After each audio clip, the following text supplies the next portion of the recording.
SCP-8211, the photographer's silence. His name was Daniel Holt, 29 years old, a freelance photographer in Manchester, England. He lived for chasing moments, street corners, neon reflections in puddles, faces captured in mid-stride. Friends called him relentless, always with a camera slung over his shoulder. But one night, while reviewing his work, Daniel found a figure that wasn't there when he pressed the shutter. A man with no features, and from that moment, he was marked.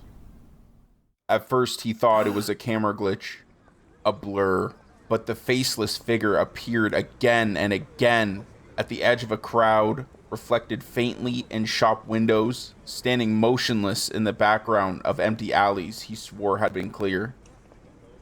Within days, the figure followed him into his sleep. Lucid dreams gripped him. Always the same dark street, always the entity waiting at the corner, watching.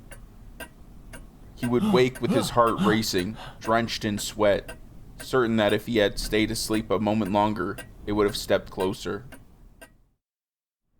Daniel stopped sleeping because the dreams were worse than exhaustion. He feared closing his eyes. He drank coffee until dawn, kept the lights on, even taped over the lens of his camera. But the more he resisted, the more the figure pressed into his waking life. His journals showed fear creeping in. It's waiting for me to answer a question I can't quite hear. I feel it in the dream, like it's on the tip of my tongue, but I hold my breath, hoping it doesn't speak. Weeks passed before the question came in his dream. The figure stood closer, now less a blur, more a shape he couldn't ignore. Daniel described its voice as inside his head, flat and cold, as though it had always known him. The question was simple. What do you value most? He told himself it was just a dream, but every night the figure asked again. Each time he refused to answer, the dream grew longer, harder to wake up from. By the final week, he was sleeping 14 to 16 hours at a time.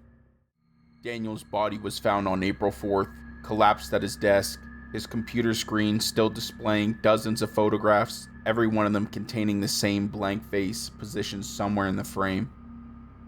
Autopsy revealed catastrophic neural loss. His brain, spinal cord, and peripheral nervous system were absent, as though removed without a trace. Official cause? Undetermined. The Foundation logged him as victim 8211337. His journals recovered on site are archived as supplemental material for the SCP-8211 file.